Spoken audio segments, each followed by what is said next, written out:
آج کی کہانی ایک پنکی مور کی ہے اور اس کی گمشدہ پروں کی۔ ایک دفعہ کا ذکر ہے، ایک خوبصورت جنگل تھا جس کا نام واڈرا تھا۔ وہاں ایک بڑا ہی شیخی خور خود پسند مور رہتا تھا جس کا نام پنکی تھا۔ پنکی کو 3 چیزوں سے بہت پیار تھا، اس کی رنگ برنگے چمکدار پر، اپنے پروں کی نمائش کرنا اور بس اپنے پروں کی تعریفیں کرتے جانا۔ ہر صبح پنکی تالاب کے سامنے کھڑا ہو کر خود کو دیکھتا اور زور زور سے کہتا، دیکھو دیکھو میں کتنا حسین ہوں، میں تو پورا چلتا پھرتا قوس قزح ہوں۔ جنگل کے باقی جانور اس کی باتیں سن کر آنکھیں گھماتے اور ادھر ادھر دیکھتے۔ ایک دن جب پنکی نے اپنے سپر سٹار ڈانس کی پریکٹس کرنا شروع کی اور اچانک زوردار آندھی آئی اور اس کے سارے پر اڑ گئے۔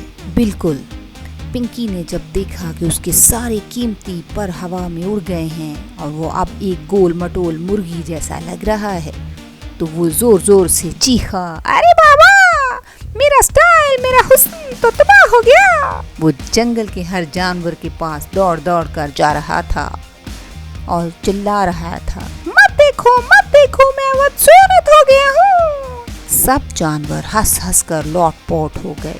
بندر بولا، واہ واہ اب تو یہ نیا فیشن آ گیا ہے، گنجا مور۔ طوطے نے کہا لگایا، ٹی ٹی۔ پنکی بھائی اب آپ کے پروں کی بجائے مزاح کی دکان کھول لیں۔ حتیٰ کہ سست سا کچھوا بھی مسکرا دیا۔ پنکی اتنا شرمندہ تھا کہ اس نے ایک بڑا سا پتا لیا اور اپنی دم پر لپیٹ لیا اور خود کو چھپانے لگا۔ وہ بولا، اب میں کبھی نہیں ناچوں گا، اداس ہی رہوں گا۔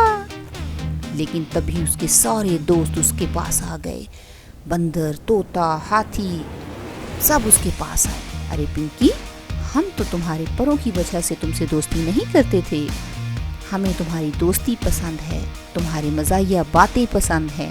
انہوں نے پنکی سے پھولوں کے تاج بنوائے، اسے ہنسایا اور اس سے کہا کہ وہ جنگل کا ٹیلنٹ ہے۔ پنکی نے پہلی بار پروں کے بغیر ڈانس کیا اور سب نے خوب تالیاں بجائیں کیونکہ اس کا مزاح، اس کی خوش مزاجی اور اس کی حرکتیں سب کو بہت پسند آئیں۔ کچھ ہفتوں کے بعد پنکی کے پر واپس آ گئے اور وہ پھر سے خوبصورت لگ رہا تھا، مگر اس بار وہ غرور نہیں کر رہا تھا اور وہ کہتا تھا، پر ہوں یا نہ ہوں مزہ زندگی میں ہنسی خوشی کا ہے۔ پھر جب جانوروں نے زور سے نعرے لگائے، جیتے رہو پنکی، تم ہمارے جنگل کی شان ہو، اور سب ہنسی خوشی رہنے لگے۔ اسی طرح بچوں، ہمیں غرور نہیں کرنا چاہیے۔ اگر اللہ نے ہم نے کوئی کوالٹی، کوئی ہنر دیا ہے تو اس پہ اللہ تعالیٰ کا شکر ادا کرنا چاہیے اور کبھی بھی غرور نہیں کرنا چاہیے۔ Okay babies, bye bye.